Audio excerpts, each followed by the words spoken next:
Okay, everybody, and welcome back to another episode of the Accommodation Show. This week, we are joined by the wonderful Rose Tipka from Your Family's Place. Welcome to the show. Hey, thanks for having me on. Should I say welcome back to the show? This is our That's second right. encounter. The last time was 2 years ago. Rose, what's changed in the last 2 years in your business? Well, in our business, we've continued to grow. We have been building houses. We just finished a massive 15,000 square foot build. We have Wow. the house itself is 11 bedrooms. And then we also did a really big rec barn. And by barn, I mean aesthetically, there's no animals inside there. We have an indoor pool and a gym. So one of the things that makes us unique is all of our vacation rentals are things that we have built from the ground up ourselves. And that allows us to truly customize every part of the vacation.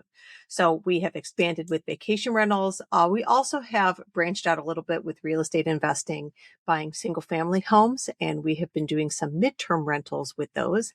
And that has really been a fantastic experience for us as well. So we just continue to buy more and build more. Yeah, a bit of an entrepreneur, right? That's right. Yeah. I have a lot of creative ideas, and so I have to find new palettes to put them on. Yeah. I'm having a look at your website as we speak. So, folks, it's yourfamilyplace.com. Have a look at it Yes. there. It's interesting because when we did talk 2 years ago, I felt that you were already quite well established and your business was running well and you didn't really have too much more to need to push into. But it seems to me that you're still evolving as an entrepreneur and as a host. Is that a fair summary? Yes, well, I think you have to grow, or if you're not growing, then things are dying. And so it doesn't have to be always in the same direction, and you can go in different ways, but we do continue to grow.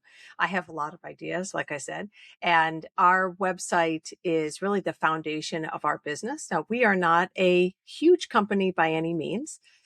We own all of our own vacation rentals, and most of our reservations are now coming off of our own website, which has been a huge accomplishment for us to be hitting that 60 to 70% direct. And I think a lot of times with new websites or with book direct websites, you have to really put in the work on the SEO, on getting the blog posts, and then how do you tie that into your email newsletter? And how are you getting people from socials over to your website as well? But then do you Sure. have the infrastructure on the back end? Are you tracking them? And then that opens up the possibility now for targeted ads. And so now as our audience is growing and we have more people visiting our website, we had about 60,000 hits last month. That's 60,000 people we can now retarget with ads. And so it is a snowball effect. And Mm. that's really what we're seeing now with our brand is this snowballing of years of work to get us to where we are now. Yeah, and congratulations on that. Where just before we jumped on the show, you said that you're having a very busy season, and that you had a month that did over $100,000 in revenue direct, and Direct. had that gone to the OTAs, you would have been 15, $20,000 worse off. And Mhm. it's interesting though because book direct it's such an important part of the business, especially if you're looking further ahead. Like I think the first few years you might be just surviving, right? Trying to get as much, keep it all kind of going, get enough volume to get there.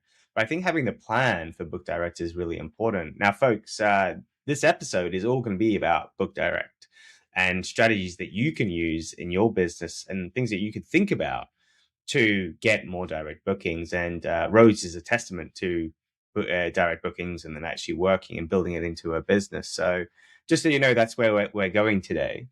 So um, when you started the business, were you already thinking heavily about book direct? I mean, you might have known it was an important thing. Like what percentage of your business was book direct and what were your plans back then, if you can put yourself back into that mind?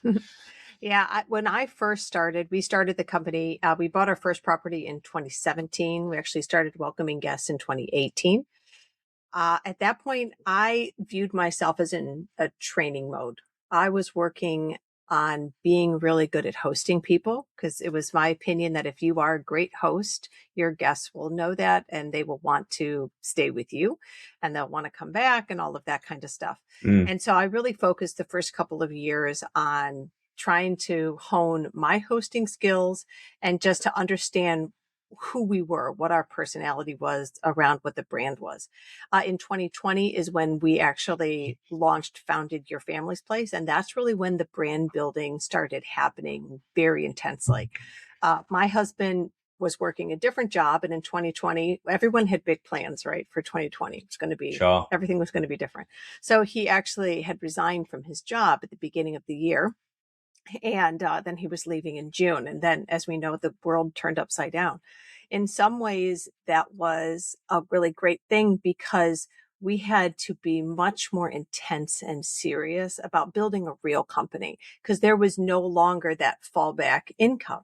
And so we wanted to build something that was going to be sustainable, that was for us and not driving revenue to other companies or other people. Mm, And so that was really, there's a little bit of terror. I'm not going to lie. There's a little sure. bit, you got to hustle it and you have to have faith in yourself and in what you're doing. But a lot of it really started in 2020. So now we're really 6 years into this heavy brand building work. We started our social media page. We're almost at 20,000 followers, which is a lot of people for a small hospitality company.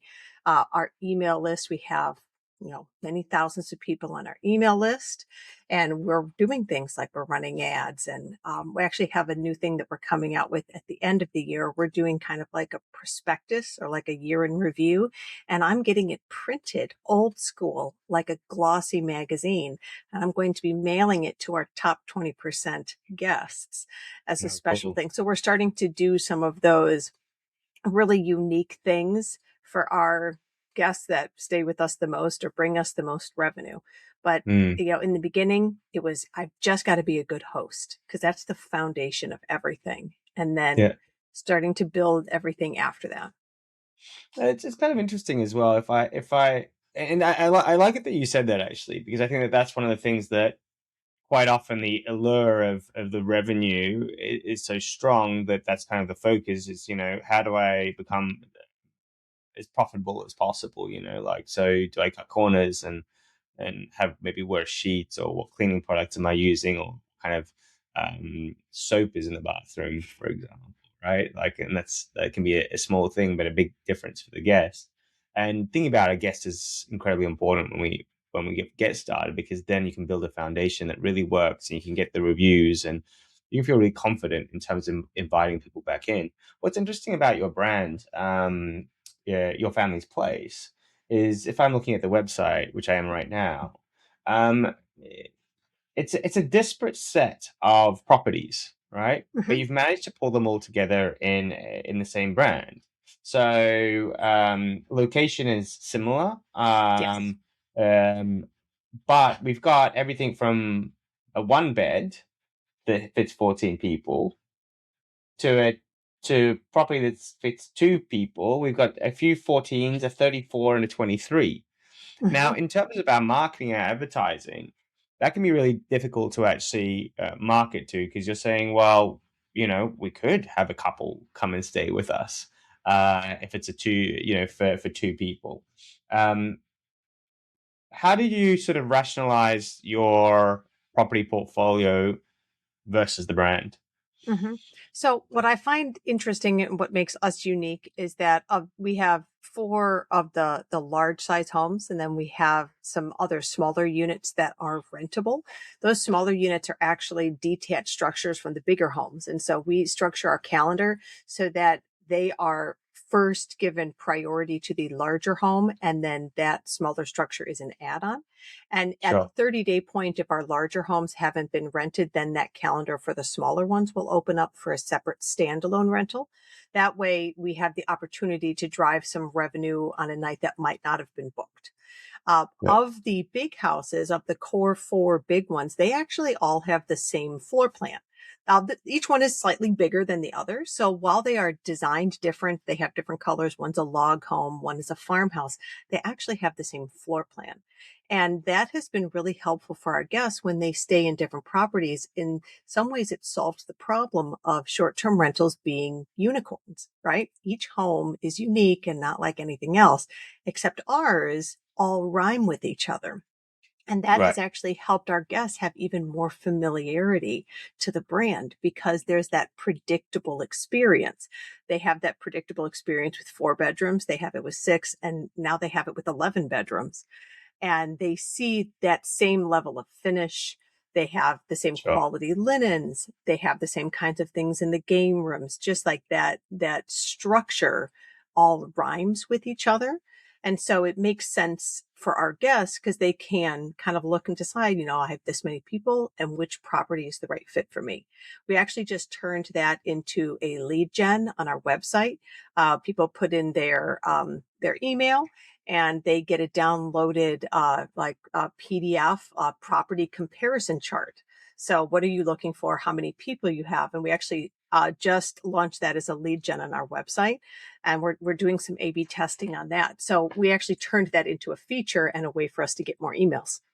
Yeah, yeah, I love it. I love it. So good. Cool. So, uh, tell me, with your business, you uh, built into a niche, Mhm. families and their friends. The properties are pretty large.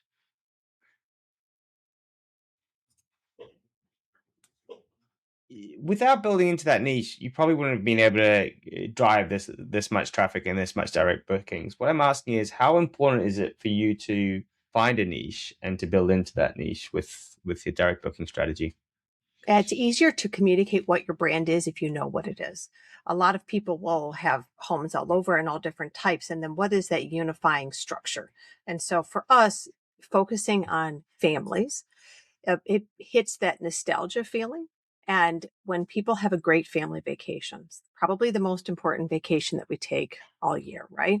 When people have a great family vacation, they want to repeat that. And so we make it easy for them to do that. When they have a great family vacation with us, they want that to happen again the next year. And then that just becomes the snowball of direct bookings. It's also easier for me because I have a big family. I am my own guest avatar, right? And I know better than a lot of people because I have 6 kids. I know how hard it is to travel with kids. And so, Sure. because of that, I use my special mom sense to set up our properties so that the adults can feel more relaxed because I don't have glass vases sitting on the floor with decorative grasses in them. We stayed in a place on vacation with that. It gave me a heart attack. Um, so one of my rules when I'm setting up a property, I call it the waist down rule. Anything from the waist down is fair game for little hands to touch. And so nothing can be breakable. Right. Okay. And our guests really appreciate that because they're bringing Sure. their kids into a new space. And so it was easier for me to set up a property because my own kids were there and everything had to survive my own kids, which is a task in and of itself. So if Sure. somebody is thinking about, starting a business, understanding what your niche is really important because you Yeah. can't be everything, but you can be everything to the right people. And those are the folks that are going to be loyal to you and continue coming back and staying with you. It's interesting. We had Katie Klein on the other Mhm. day, and she also has acquired properties that are a mirror of her needs and her family's needs, Mhm. and building into that. And I think that's a really wise strategy, is to build into your own strengths, what you know about. If you're a single person, then great, lean into that. What do single people want when Right. they're staying in a property? What are their priorities? What amenities do they want?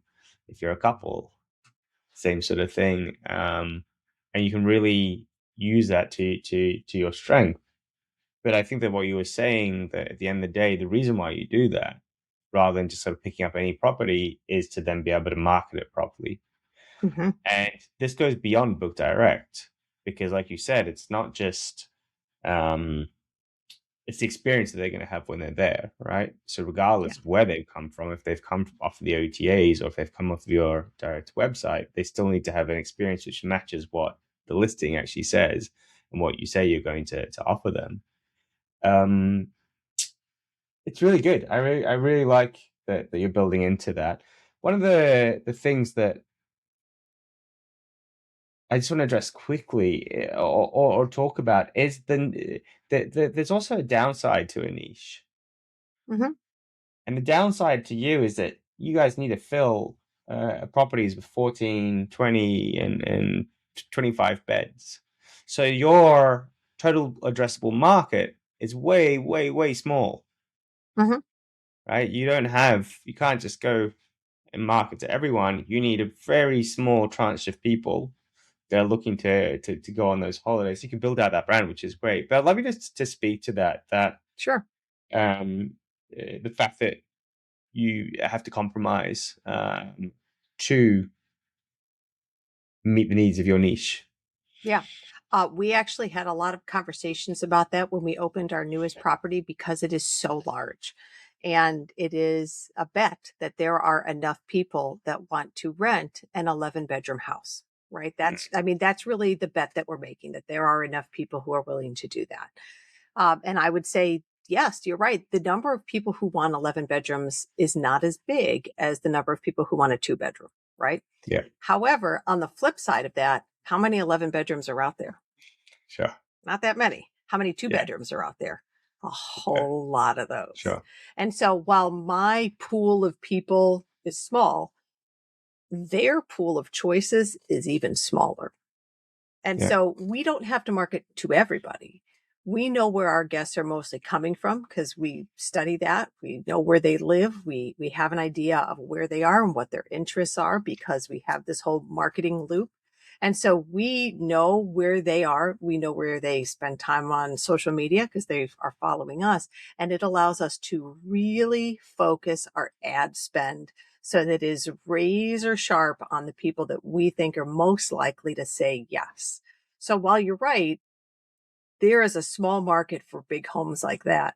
When you do something really well, the number of people who want that is going to be higher. And honestly, those folks don't have as many options. As an interesting side note, that house can sleep up to 34, but our average reservation size for groups has been between 14 to 18, which I yeah. think would be an interesting thing to kind of tease apart because theoretically at those numbers, they could have picked one of our other houses, but they chose the bigger one. So I think that would be Oh, an interesting thing for us to see if we could tease that data apart. Like, what made you want to spend 4,000 additional dollars to be in this bigger house compared to one that would have fit you but would have cost half as much? I think that's interesting. I don't have an answer for that yet, but that's definitely an interesting data point. yeah. I'd suspect that it's just people want to kind of show off almost, right? Or they've got one holiday a year, and that's Hmm. another thing that I think people need to really think about is in the US you only do get one holiday a year to go with your family. Over here you get multiple because you get more annual leave. So we get 4 weeks of annual leave, as opposed to I guess what is 10 days over there or something like Well, that. I'm my own boss. I can do what I want.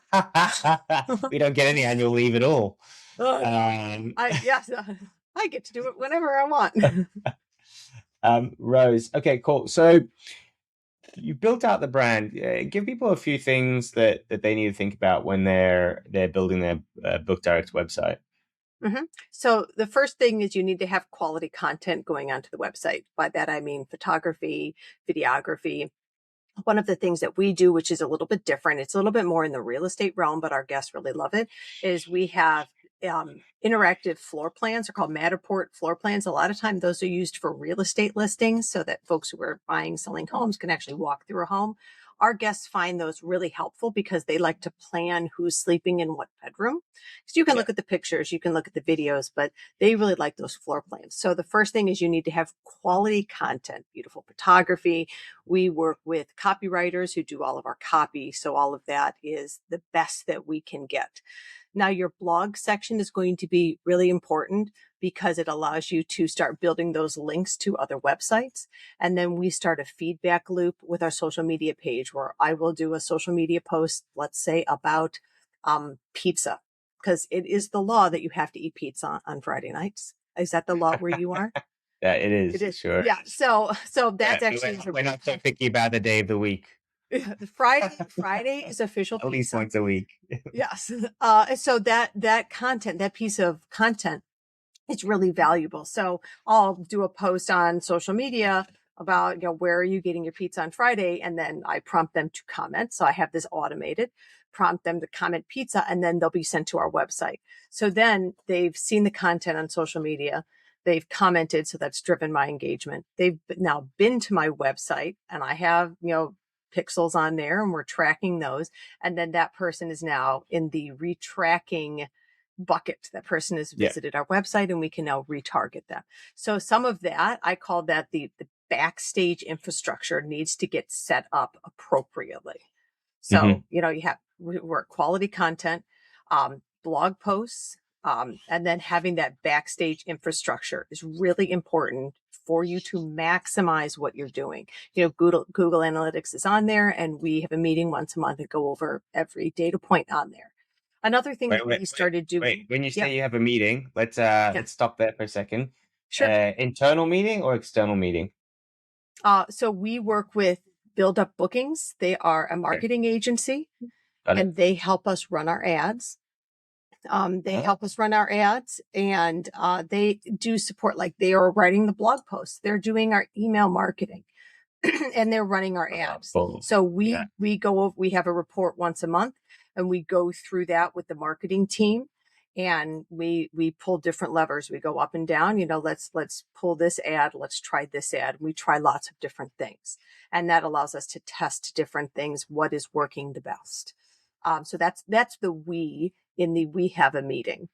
Gotcha. Yeah. Yeah. One of Sorry the to new things interrupt. that we did recently was we work with a lot of content creators. We host a lot of content creators. We created custom landing pages for them on our website under featured stays. And so when a content creator stays with us, Yeah, we give cool. them a unique link and then they post that link on their socials, and we can directly track how many clicks they're getting off socials onto the website.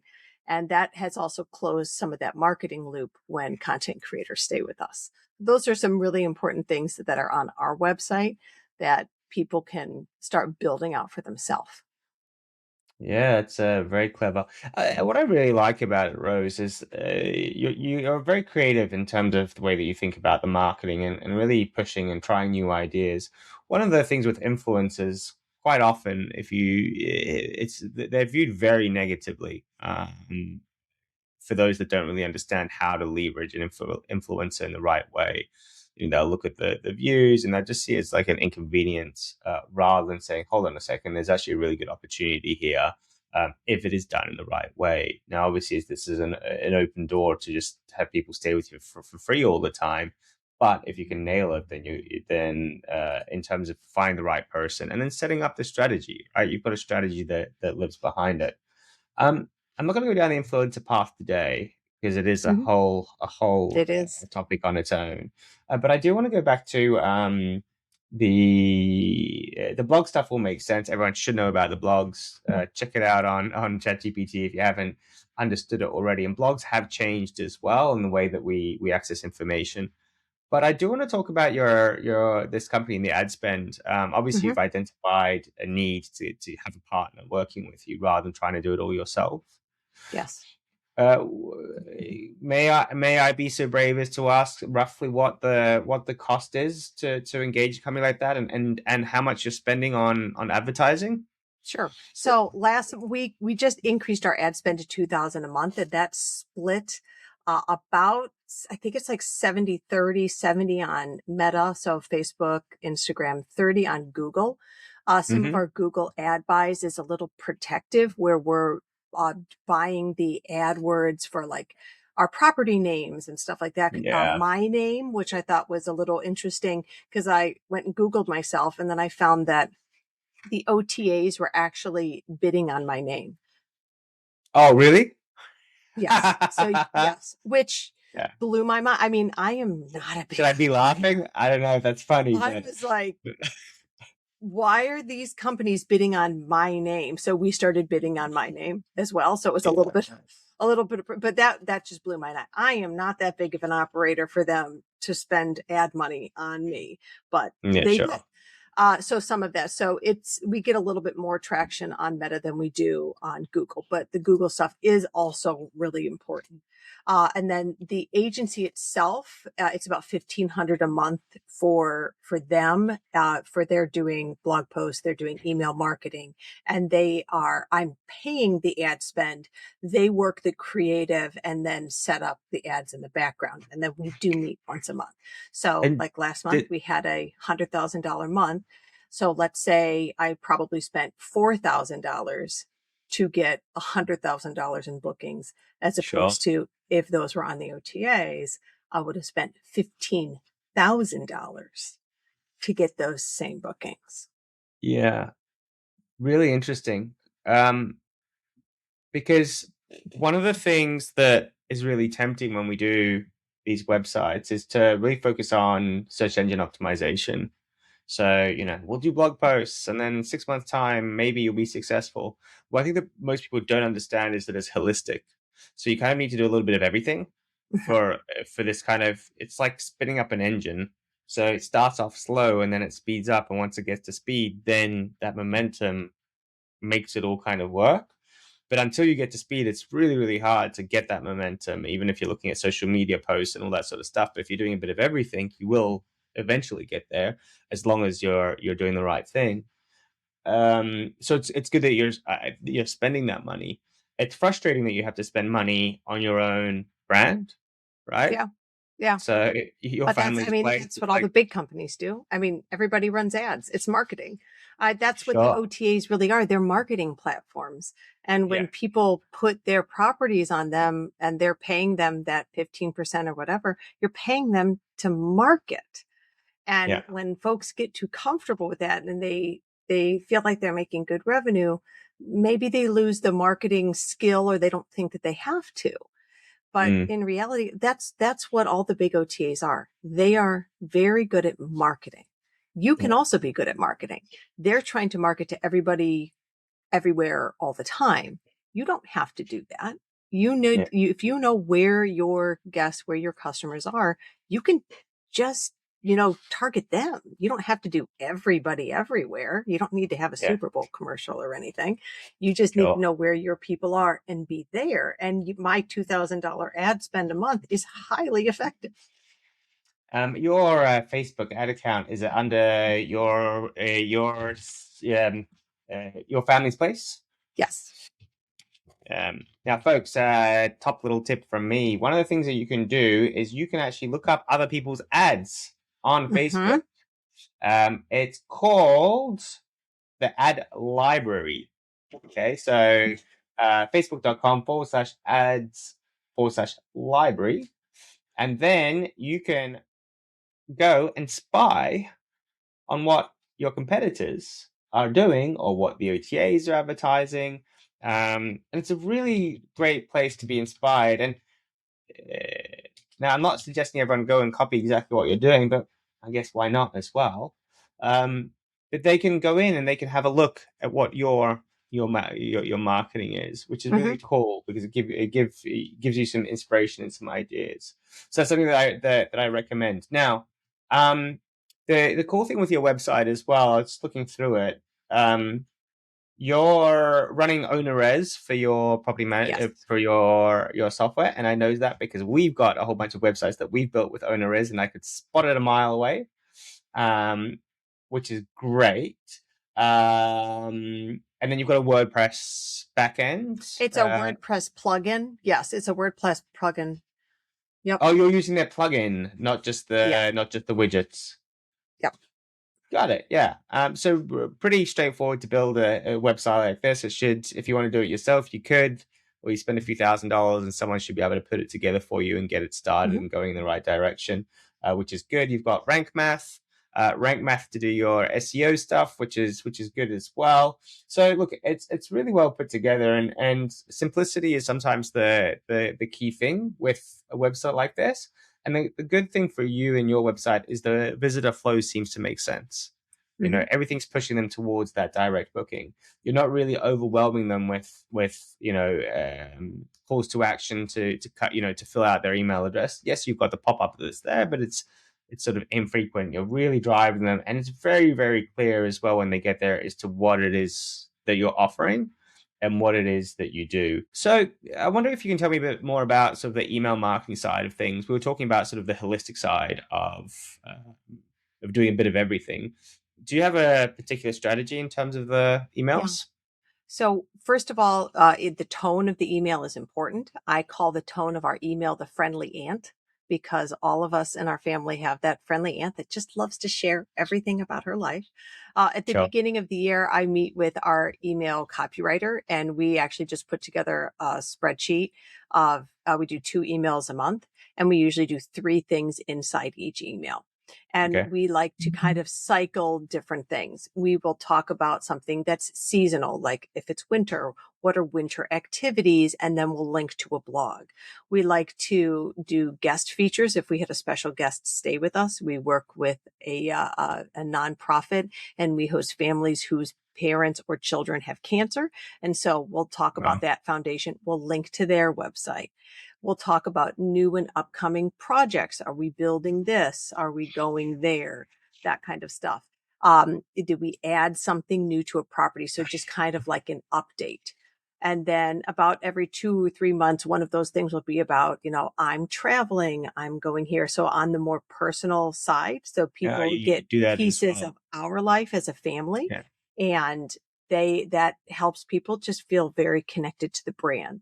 So those are the kinds of things that we're doing. A lot of it is, visit the website. Here's this blog.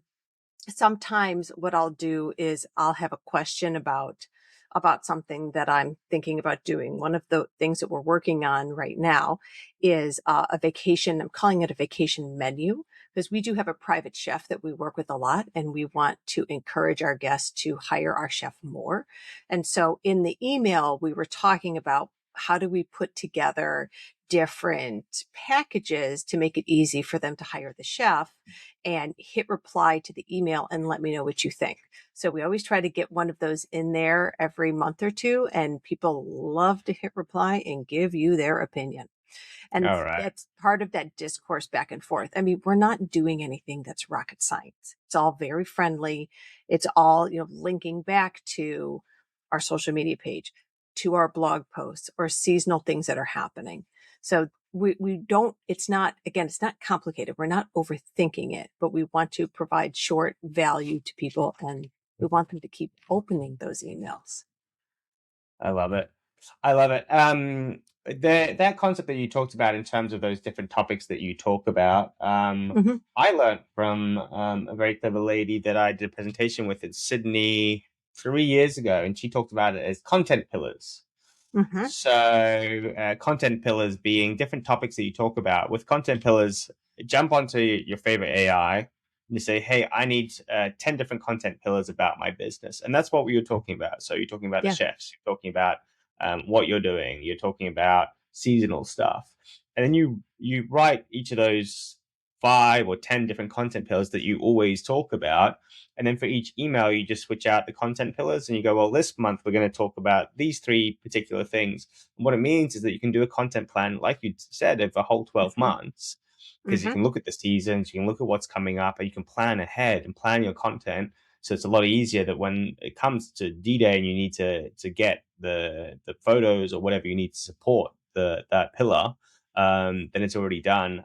We did it with our team for Strive conference, and Hmm. it just changed everything. It really Yeah. did. We weren't doing that. We were a lot more ad hoc. Like, let's just do some posts, and now we just structure everything. So we've got a whole plan, and it's a lot easier for everybody, and a better experience for the people on the receiving end. Rose, we're running out of time. Hmm. What would be 3 tips you would give people to get more direct bookings? You have to start collecting emails. That's a big thing. We don't love that, but you have to start collecting emails. So that's the first one. Collect the emails. Number two, do something with it. Do something with it. A lot of people do have emails, but they're simply not sending out the emails. So you have to start using the assets that are there. If you're not using social media, I would encourage you to do it. And that is you don't have to run ads. You can just have a social media page, and it's okay to put your face out there. People want to connect with people. They want to have that relationship and feel like it's somebody that they know. And that is really a zero cost way for you to get more visibility for yourself and your brand. So those are some easy things that really don't cost much money at all that you can get started now, because I'm glad I started at this 6 years ago, and now we're here today. It didn't happen overnight. Yeah, the payoff. Amazing. Rose, you are wonderful. Folks, if you are tuned into the podcast on YouTube, then leave us a thumbs up and a subscribe. Let us know your thoughts about this episode and what you're doing with your Book Direct strategy. We are actually going to be talking a lot about Book Direct on the podcast over the next few weeks. So, Rose, I'm really glad that you brought it up. If you're on iTunes, then if it's still called iTunes, iTunes. Give us 5 stars. 5 stars makes a difference. It means I can keep on doing these episodes with everybody. Rose, you're terrific. People will find your website, yourfamiliesplace.com. Is there any other way that people should reach out to you or connect with you? Yeah. Yep. Feel free to give us a follow on social media. We're at Your Family's Place. That's our business side. I do have a personal brand called Hosting in the Motherhood. That's where I talk a little bit more about that intersection of running a business and homeschooling 6 kids. One of my favorite parts of that is posting things that come out of my mouth that I just can't believe came out of my mouth.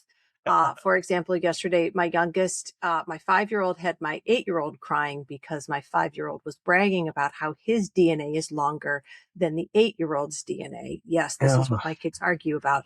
And the 8-year-old was brought to tears. So Yeah, right. if that's your kind of content, that's over at Hosting in the Motherhood. I love Yes. it. I'll get my partner onto it. I might have a look as well. Yes. Rose, you're wonderful. I really appreciate this, and it's a real pleasure to watch your growth, your progress, and also I think your willingness to share. You could just be carrying on your business. You don't really have to jump on these podcasts and do this sort of stuff.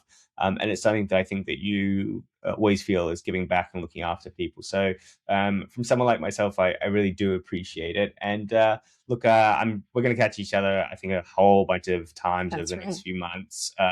So I'll catch you soon. Sounds good. Thanks so much. Thank you. Mm-hmm. Cool. Amazing. You're great.